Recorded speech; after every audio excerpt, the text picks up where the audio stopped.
네, 미국의 지상군 투입이 예고되면서 중동 정세가 시시각각 급변하고 있습니다. 전쟁 한 달을 맞은 중동전 상황 알아보겠습니다. 오늘 조한범 통일연구원 석좌연구위원, 조비연 세종연구소 연구위원 나오셨습니다. 어서 오세요. 안녕하세요. 네, 자 지금 미 국방부가 이란 내 지상작전 준비하고 있다 이런 보도가 나왔는데 아직 트럼프 대통령 승인은 떨어지지 않은 상황이라고는 하는데 지상전 가능성에 대해서 좀 어떻게 좀 예상하십니까? 일단 지상전을 준비하는 거죠. 그런데 이제 몇 가지 미스테리한 부분이 있는 게 지금 전쟁 공중전에 의존하는 전쟁이 지속되다가 이제서야 일본에 있던 31 원정단 트리폴리를 기함으로 하는 원정단 상륙단이 가고 있고 도착했죠. 예, 도착했다고. 그다음에 미국에서 출발한 11 원정단 같은 경우에는 멀잖아요. 예. 그러니까 아마 4월 중순 정도 돼야 도착할 거거든요. 그러니까 전쟁 시작하기 전에 가 있어야 되는데 이제서야 움직이고 있다는 거죠. 그리고 병력이 턱없이 너무 적습니다. 왜냐하면 91년 사막의 폭풍 작전 때 쿠웨이트를 해방할 때 이라크로부터 쿠웨이트 면적이 한 17,000제곱킬로 돼요. 경기도 2배보다 작습니다. 근데 이란은 한반도에 7.5배거든요. 대륙이라고 보시면 돼요. 예. 그때도 95만 명이 필요했습니다.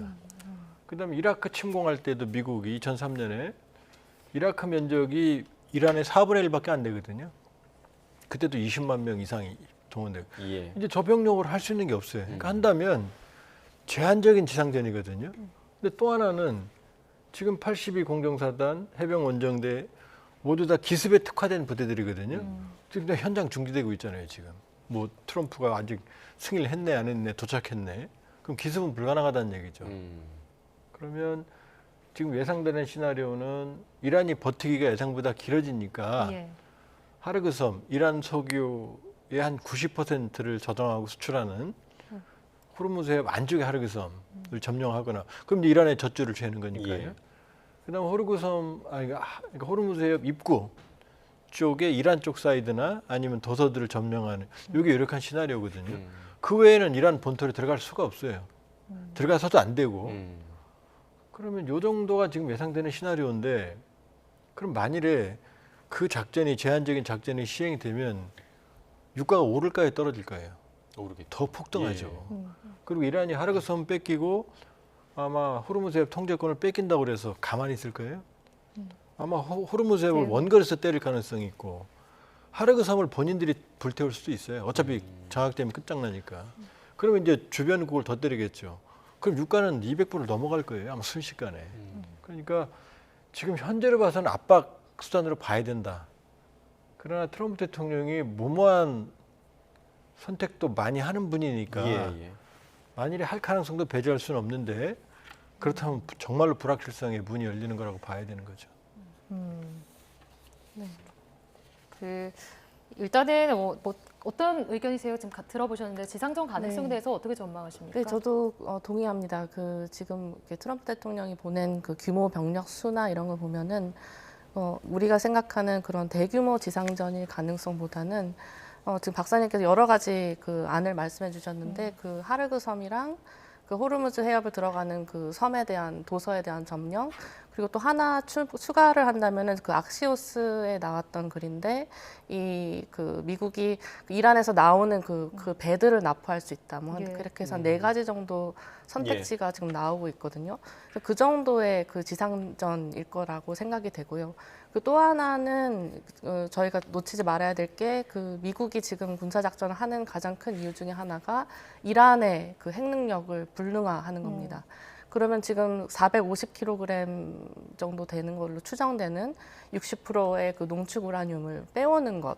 지금 루비오 국무장관도 지금 누군가는 들어가서 가져와야 될 거라고 얘기를 했거든요. 이거를 이제 빼오는 게 이제 가장 관건일 것 같은데, 우려되는 부분은 사실 450kg만 지금 언론에서 많이 나오고 있지만 지금 2015년 그 미 이란 핵협상 이후에 이란이 지금까지 축적해온 것들이 예를 들어서 5%로 농축된 우라늄 같은 경우는 6,000kg에 달합니다. 그리고 20% 농축된 것은 한 200kg 되거든요. 예. 이런 것들에 이제 우려스러운 게 그 전에는 이제 국제 원자력 기구 IAEA가 그 이란의 뭐 그 시설에도 들어가고 그리고 특히 그 이란의 원심 분리기 이런 것들이 어디서 만들어지고 이런 것들 추적했는데 지금 그 정보들이 상당히 없습니다. 그러면 지금 만약에 그 미국이 제한적으로 작전을 하고 떠났을 때 그러면 이 남은 우라늄을 더 농축할 수 있는 부분도 있고요. 이런 부분들이 가장 좀 주목이 됩니다. 예. 자, 그런데 이제 어제까지만 해도 미국의 벤스 부통령이 이런 언급을 했어요. 조만간 미군이 철수할 것이다라는 입장을 밝혔고요. 이란에서 군사적 목표는 거의 이뤘다라고 말을 했는데 지금 행정부 내에서도 좀 배치되는 발언이 나오고 있는 부분은 어떻게 해석해야 됩니까? 정확하게 흐름을 보면 혼선이에요. 아주 극단적인 혼선입니다. 예를 들면 지난해 6월 12일 전쟁 때는 예. 목표가 명확했습니다. 이스파한, 나탄즈, 포르도라는 핵시설, 핵 관련 주요 인물들, 그다음에 군 주요 지휘 이 정도로 명확하게 목표가 정해져 있었거든요. 그런데 이번에는 전쟁 초기에 하메네이를 비롯한 지도부를 제거했거든요. 그러니까 여기서부터 결정적으로 꼬이기 시작했던 것 같아요. 왜냐하면 지난해는 지도부가 살아 있었으니까 12일 만에 모든 게 정리가 됐습니다. 그러니까 이 미국이 마지막에 폭격을 했을 때도 이 이란이 약속 대련이라고 그러는 우리가 예. 때릴 테니까 카타르 알우데이드겠지. 너네 피해라. 서로 면목을 서로 이제 체면을 세우면서 끝났거든요. 근데 지금 지휘를 제거해 버리니까 그러고 나서 트럼프 대통령이 이제 본인의 속셈을 말했죠. 무조건 항복해라. 다음번 지도부는 내가 세운다. 그럼 정권 교체가 목적이었다는 예. 거거든요. 정권 교체가 되나요? 공중전만으로? 오히려 강경한 아들 모주탑으로 이어졌고 공중전만으로는 지상군을 괴멸시키는 건 불가능합니다. 지상군은 제가 보기에는 거의 타격을 안 받았을 거예요. 코소보 유고슬라비아 내전 때도 그랬고 결국 이라크 침공이나 쿠웨이트 해방 때도 초기 공중전으로 거점을 회복했고 그 괴멸시켰지만 결국 지상군이 들어갔거든요. 그렇게 보면 지금 초기 목표는 접은 것 같고 그러니까 이제 어떻게든 목표가 달성됐다고 말해야 되는데 그 목표가 뭔지를 지금 명확히 말을 안 하고 있거든요. 예. 그러면 목표는 뭐냐면 핵시설, 그다음에 지금 말씀하신 농축우라늄, 그다음에 이스라엘 타격할 수 있는 미사일 시설, 그다음에 관련된 요 정도로 축소돼야 되는데 지금 지상군도 들어가지 않은 상황에서 이게 얼마나 목표가 달성되는지 아무도 모르거든요. 또 하나는 지금 이 스튜디오 안에도 이란이 쓰는 농축우라늄 원심 분리기를 한 100개에서 한 200개 설치할 수 있습니다. 그러니까 이란이 어디에 얼마만한 시설을 해놨는지 아무도 몰라요. 그리고 또 하나는 지금 이제 북한 변수가 있는데 지금 트럼프 대통령은 뭐 지금 타격만으로도 이란이 복구하는데 10년 걸린다 그러는데 미사일과 만일에 이 우라늄 농축 시설만 국한한다면 제가 보기엔 북한이 도와주면 1, 2년이면 회복합니다. 그러니까 이제 지금 원래 목표가 불분명한 광범위한 상황에서 지금 발을 빼기 위해서 군사적 목표로 국한을 시켰는데 그 부분도 지금 얼마만큼 됐는지는 불분명하다는 거죠. 그러니까 말이 자꾸 바뀌는 거죠. 동 상황 계속해서 좀 이야기 나눠보도록 하겠습니다. 이 미 행정부 내에 지금 나오고 있는 이견들, 그러니까 네. 지금 미 행정부 내에서도 뭐 장관들 사이에서 의견이 갈리고 있다라는 보도도 상당히 좀 많이 나왔는데 네. 특히나 제이디 벤스 부통령 같은 경우는 이번 전쟁에 좀 회의적인 시각을 갖고 있는 인물 중에 하나로 꼽히고 있단 말이죠. 그러니까 이런 행정부 내에서의 엇박자가 있긴 하지만 어찌됐든 지금 전쟁은 트럼프 대통령의 뜻대로만 지금 진행이 되고 있는 것 같아요. 이 상황을 좀 어떻게 봐야 됩니까? 네, 그렇죠. 그 마가 진영 내에 원래 여러 가지 주장들이 있었습니다. 이렇게 이란 같은 문제에 대해서 미국만이 해결할 수 있다. 미 우월주의를 얘기하는 그런 프라메시스트라는 그런 사람들의 의견들이 있었고요. 예. 그리고 왜 우리가 남의 전쟁을 해야 되느냐, 이제 그만하자. 미국 우선주의를 얘기하는 사람들도 있었습니다. 그래서 이 이견은 상당히 있었고 지금 뭐 젊은 공화당 내 그 의원들도 왜 우리가 이 전쟁을 해야 하느냐라는 그 전쟁을 반대하는 그런 목소리도 있습니다. 근데 예. 말씀하신 대로 어쨌든 이 결정은 트럼프 대통령이 쥐고 있는 것이고 지금 뭐 루비오, 뭐 벤스 다 뭐 말이 좀 다른 말이 나올 예. 때고 있지만 어쨌든 지금 그래도 군사 작전은 하고 있는 상황이고 뭐 루비오도 뭐 뭐 철수를 하겠다라고는 했지만 그 말이 꼭 또 완전한 그 지상전을 배제하는 것은 아니거든요. 그 미국이 지금 준비하고 있는 것, 그게 어떤 규모일지는 뭐 봐야겠지만 그거를 하고 일단 장기전은 아닌 상황으로 나오겠다라는 것이거든요. 그리고 또 하나 생각해 봐야 될 것이 이게 그러니까 미국이 당연히 이게 장기전을 원하지 않는 것은 확실합니다. 근데 이 장기전이 과연 얼마나 길어야 장기전인지, 그러니까 예를 들어서 뭐 2달 이게 장기전인지 아니면 단기인지 이런 것들에 대한 의견도 사실 분분하기 때문에 뭐 지금 다행히 그 미국의 전사자가 13명에 그치고 있는데 이게 만약에 늘어나면 이 마가 진영 안에 그 분열이 더 커질 수도 있겠다라고 보여집니다. 지금 이제 미국과 이란 양측이 협상을 준비하고 있던 상황이었고요. 전해진 바로는 그리고 파키스탄이 중재 역할을 하고 있었는데 또 이번 30일에 4개국 이슬람 4개국 외무장관과 회담을 할 예정이고요. 지금 협상이 잘 진행이 된다고 보십니까? 어떤 상황이라고 보고 계세요? 이제 협상 국면으로 넘어간 거죠. 네. 그러니까 초기에 비해서 전투의 빈도는 줄고 있습니다. 근데 이제 이스라엘과 주변국, 미군 기지, 주변국의 방공망들이 피로감이 누적되니까 주변국의 그다음 이스라엘의 피해가 커지는 상황인 거죠. 그러나 이란의 공격 빈도는 크게 보면 줄고 있거든요. 그러면 지금 현재 파키스탄이 중재자 역할을 자임하고 나섰고, 이제 우리가 조금 약간 착시가 있는 게 이슬람 국가 하면은 뭐 사우디, 이란, 이라크만 생각하는데 원래 세계 최대의 이슬람 국가는 인도네시아입니다. 파키스탄 2억 3, 4천이 둘이거든요. 그다음에 방글라데시, 나이지리아 이런 쪽이거든요. 거기다 파키스탄은 또 핵무기를 가지고 있고 아주 과거에는 이란과 사이가 나쁘진 않았어요. 그러니까 파키스탄이 이슬람권에 대한 영향력은 아직도 있다 이렇게 볼 수가 있고, 그럼 지금 이슬람권 4개국이 모였다는 얘기는 이 얘기는 이제 이슬람권 안에서 종전에 대한 공감대가 형성이 되고 있다는 얘기입니다. 특히 이제 걸프 국가 GCC 6개국 중 이제 사우디, 카타르, 아랍에미리트, 바레인, 쿠웨이트 이런 나라 여기 다 미군 기지가 있거든요. 그러니까 이 나라들이 지금 굉장히 곤혹스럽습니다. 왜냐하면 지금 이란이 여기에 미군 기지가 있다는 명분으로 민간 시설까지 같이 공격을 하고 있거든요. 그럼 지금까지 중동 전쟁에서도 이런 상황까지 온 적이 없어요. 그러니까 아랍에미리트 같은 경우 뭐 두바이 하면 세계적으로 유명하잖아요. 거기 볼 거 아무것도 없습니다. 사막이에요. 근데 여기에 석유 이유를 대비해서 천문학적인 돈을 쏟아부어서 교통 물류의 거점, 관광, 금융의 허브 이걸 만들어 놨거든요. 브랜드 가치를. 근데 이게 무너지고 있거든요. 그러니까 우리 생각에는 이란과 전면전을 주변 국가들이 준비한다? 할 수가 없어요. 그러면 하는 순간 이 국가들은 영원히 분쟁 지역으로 전환해 버리거든요. 미래가 없어지는 겁니다. 지금도 이미 타격이 크거든요. 그러니까 지금 미국도 목표를 조정하고 있지만 사실 주변국을 인지로 하는 이란의 작전이 사실 통하고 있는 거죠. 그러니까 주변국은 빨리 끝내야만 되는 거죠. 피해를 최소화하려면. 그러니까 이슬람권이 중재를, 그것도 다국적 그 중재를 한다고 그러면 어느 정도 영향력은 있을 거다. 그러니까 그게 보면 시간이 얼마나 걸릴지 모르겠지만 일단은 협상 국면, 정전 국면, 휴전 국면으로는 들어간 건 맞습니다.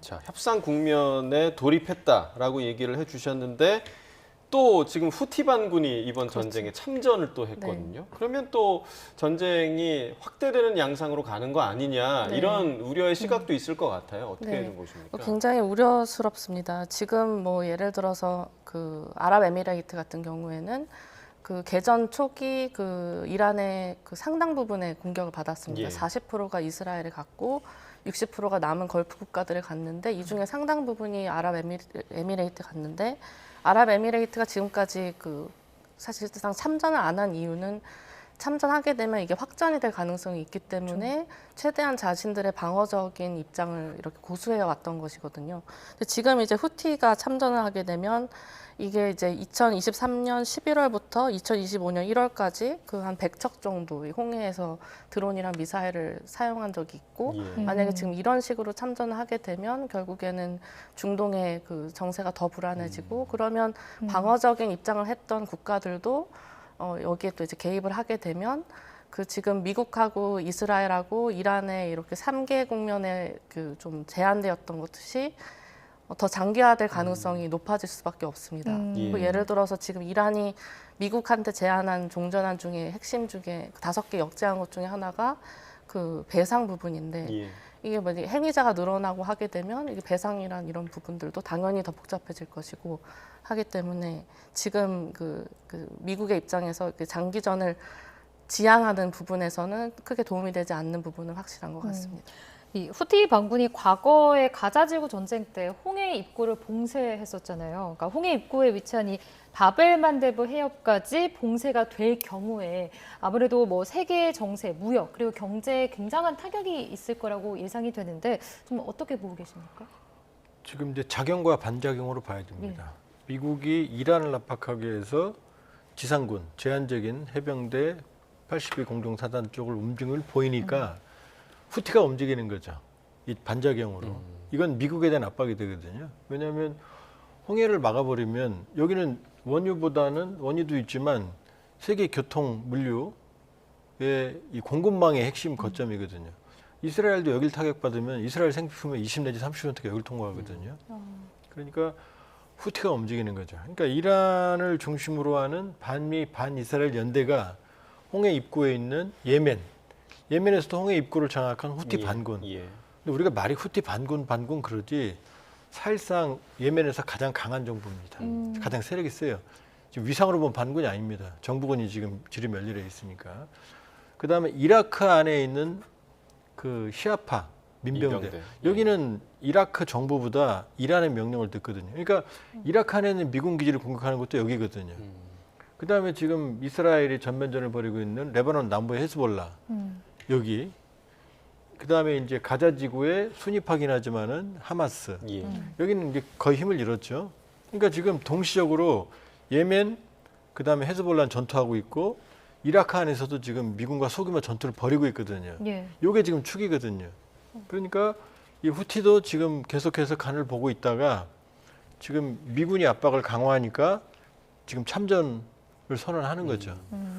근데 그렇다고 해서 그러면은 뭐 막히느냐? 그렇지는 않습니다. 왜냐하면 바로 앞에 거기 홍해가 워낙 중요하니까 지부티라는 곳에 미군이 있고 프랑스군이 있고 심지어 중국도 기지가 있습니다. 일본도 소규모 기지를 운영하고 있어요. 그러니까 이 홍해 입구를 후티 반군이 완전히 장악하기는 어렵지만 문제는 여기까지 위협받으면 시민적 공포가 공급망에 있어 원유 공급망까지 이게 증폭이 되니까 예. 이게 세계 경제가 이제 휘청거리게 되는 셈인 거죠. 그걸 알고 후티가 지금 움직이고 있는 거죠. 예.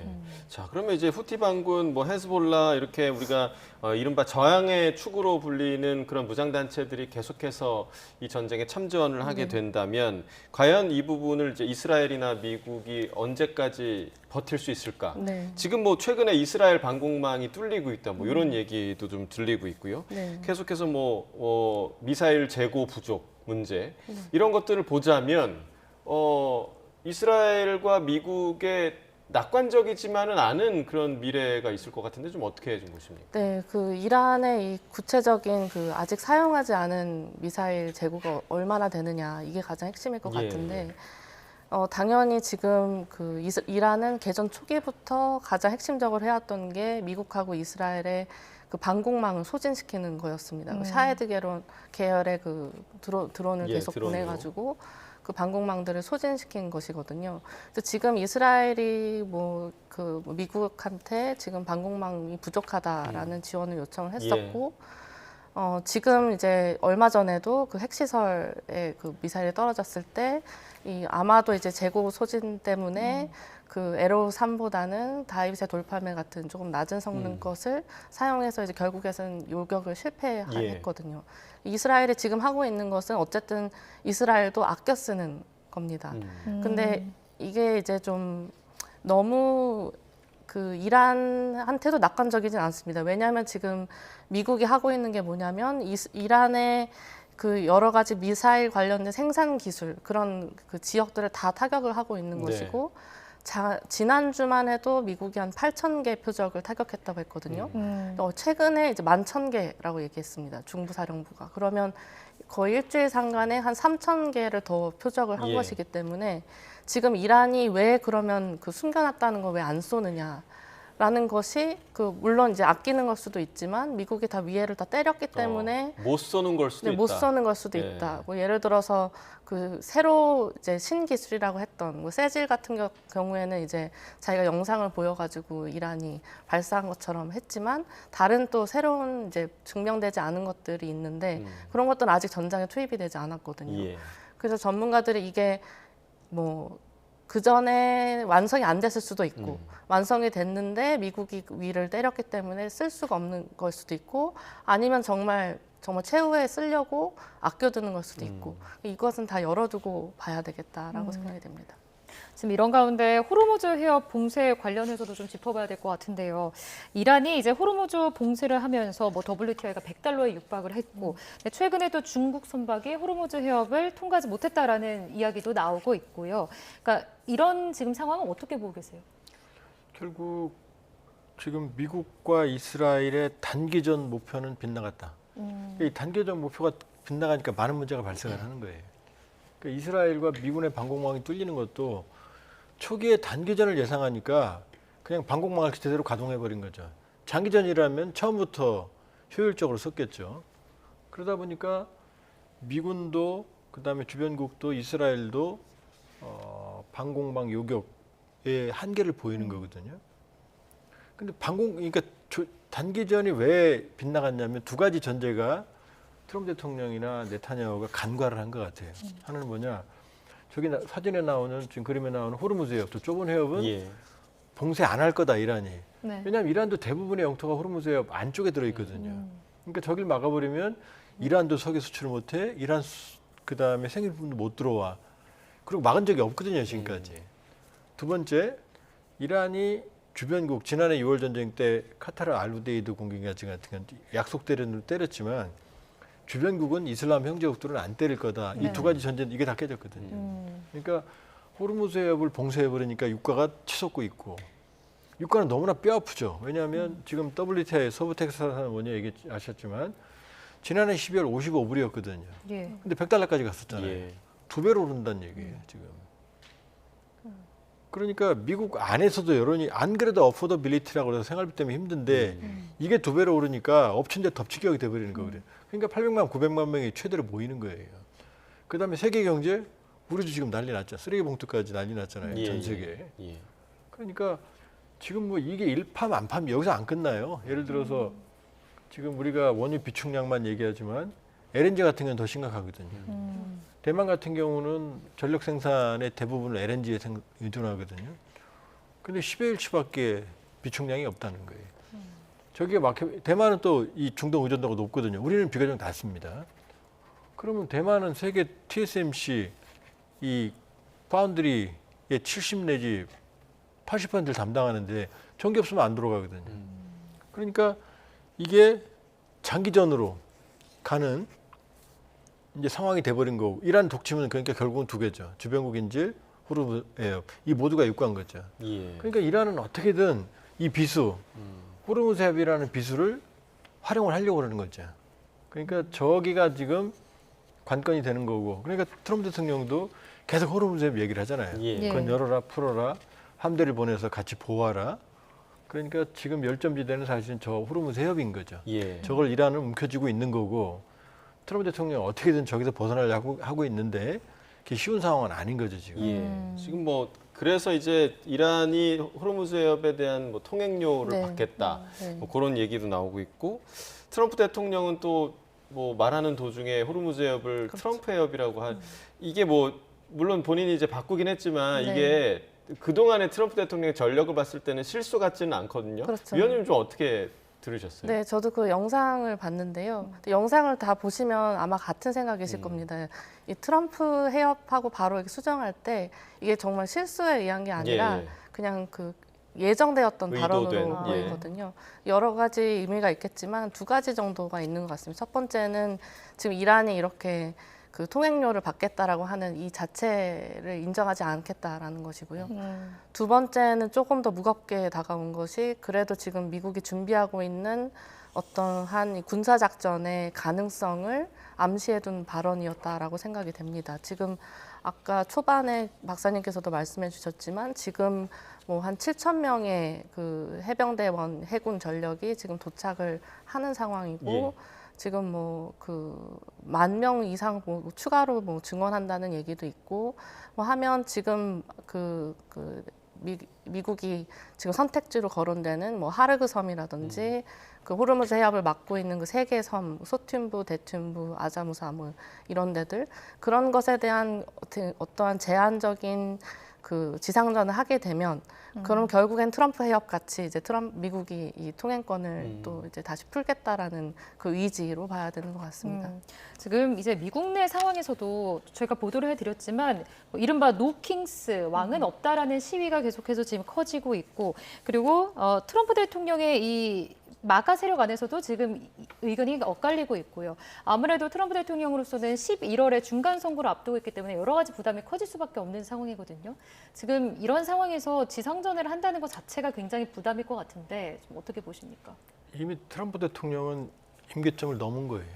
그러니까 자아도취, 모든 게 내 마음대로 한다라는. 그러니까 우리가 마치 트럼프 대통령이 매직을 행사한다 이렇게 생각했는데 그게 아니거든요, 사실은. 관세도 지금 위헌으로 나왔고 지금 트럼프 대통령 지지율이 36%까지 떨어졌거든요. 예. 그럼 40%와 36%는 4% 차이가 아니고요. 그 40%는 콘크리트 지지율이거든요. 박수권. 이게 깨진 거거든요. 그러니까 안에서 분열이 일어나는 거고 지금 여러 번 보도가 됐지만 자택에 있는 말하라고 예. 에서도 민주당 의원이 됐거든요. 민주당 의원이 이렇게 저도 봤는데 이렇게 말하잖아요. 이거 초현실적이다. 나도 될 줄 몰랐다. 그다음에 트럼프 대통령이 바이든 대통령을 비난할 때 항상 당신은 경제를 몰라였거든요. 예. 이게 통했어요. 트럼프 대통령 비즈니스맨이니까. 그때 최악이었을 때 바이든 대통령에 대한 경제 지지율이 32%였거든요. 트럼프 대통령 지금 29%예요. 그다음에 밥상 물가로 내려가면 25%까지 떨어집니다. 그러니까 트럼프 대통령은 사실은 회복 불가능한 수준으로 가고 있는 겁니다. 지금 이 상태로 선거한다고 그러면은 괴멸적 타격을 받게 돼 있어요. 예. 그러니까 트럼프 대통령은 어떻게든 자기가 이긴 모습으로 지금 끝내야 되는데 이게 더 위험한 거예요. 지금 그 방법은 없거든요. 지금 빨리 끝내야 되거든요. 우리가 이겼다라고 선언하고 나와야 되거든요. 그래서 지금 전투 양상은 미국과 이스라엘이 때리면 이란이 반격하는 모습이거든요. 그러니까 트럼프 대통령이 우리는 끝냈고 이제 우리 나갈 거야라고 나오는 그림을 그리면 이란도 우리가 이겼어라고 얘기를 할 거고 그런 의미에서 이제 휴전으로 갈 수 있고 이란이 지금 호르무즈 해협에서 통행료를 받겠다라는 건 안에 일부 강경파 감정적인 발언이에요. 왜냐하면 수에즈 운하는 이집트 영토 안에 있습니다. 받을 자격이 있죠. 그런데 이 호르무즈 해협은 자연수로고 국제법적으로 통행이 가능하게 돼 있어요. 예. 유엔이 이걸 용납 안 합니다. 그럼 만일에 이 통행료를 받게 되면 전 세계를 적으로 돌리는 거거든요. 받을 수가 없어요. 예. 그리고 저길 통제할 수 있는 해군력이 일단 없습니다. 그러니까 전 세계 함대가 우리 아덴만처럼 함대가 통항하는 일이 되면 이란은 더 압박이거든요. 그러니까 지금 상황은 양쪽 다 지쳤기 때문에 빨리 끝내야 되는 거고 예. 양쪽 다 셀프 승리 선언을 하는 그림으로 가야 되는데 제일 걱정이 트럼프 대통령이 이제 좀 비속어를 쓰면 오버할까 봐. 여기서 지금 극단적인 수를 쓸까 봐. 그럼 극단적인 게 뭐냐면은 지금 호르무즈 해협을 미군이 통제한다. 장악하고 하르그도 장악하면은 이란의 젖줄을 말려버리는 거고 호르무즈는 우리가 통제한다. 그러면 전쟁이 더 장기화하는 거죠. 계속. 예. 이 셈법으로 갈까 봐 지금 제일 걱정인 거죠. 자, 지금 이제 결국에는 이 걱정이 되는 부분 한 가지가 또 전쟁이 예를 들면 끝났어요. 그러면 끝난 이후에 트럼프 대통령이 어떤 행동을 할 것인가. 그러니까 지금 이미 이 전쟁으로 인해서 지지율도 그렇고 미국 국내 경제도 그렇고 상당히 지금 타격을 입은 그런 상황인데 그 난국을 타개하기 위해서 뭐랄까요? 탓을 네. 동맹국들로 돌리질 않을까 이런 우려도 있습니다. 왜냐하면 도와달라고 했는데 지금 사실상 모두 주저하고 있는 그런 상황이잖아요. 이 이후의 상황에 대해서는 좀 어떻게 좀 예상하십니까? 네, 뭐 동맹 관계도 지금 뭐 관세부터 여러 가지 얽혀 있는 게 많은데요.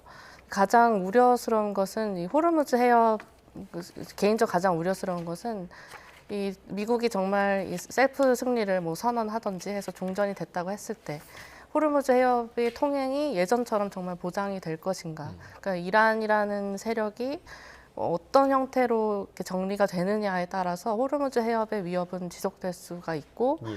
그러면 이제 뭐 에너지나 뭐 경제 이런 파장이 커질 때 그럼 당연히 이제 트럼프 대통령의 입장에서는 동맹국이 안 도와줬기 때문에 당연히 탓을 할 수 있다라고 봅니다. 근데 동맹국 입장에서도 가장 어려운 것이 지금 거의 열전 상태이지 않습니까? 여기에 지금 보낸다고 해도 도착하는데 저희도 수일이 걸리기 때문에 저희 녹록지가 않은 상황에서 공동성명 같은 게 이제 대신 나오고 있는 거거든요. 그래서 지금 트럼프 대통령이 중간 선거나 뭐 이런 것들 정치 지형을 생각하다 보니까 나오는 게 쿠바인 것 같습니다. 이제 쿠바에 대한 이 서방구에 대한 그 미국의 관심사를 다시 돌리면서 베네수엘라 성공적으로 했고 그 다음에 이제 쿠바를 해서 지금 자기가 정치적으로 흔들리지 않다라는 모습을 보여주는 것 같거든요. 예. 동맹에 대한 파장도 있겠지만 정치적으로 내부적으로 해결하려는 그런 부분들이 더 많이 보여지겠다라고 생각이 됩니다. 오히려 시선 돌리기를 예. 시도할 수도 있겠다라는 말씀까지 들어보도록 하겠습니다. 조한범 통일연구원 석좌연구위원, 조비연 세종연구소 연구위원 두 분과 함께했습니다. 말씀 고맙습니다. 고맙습니다.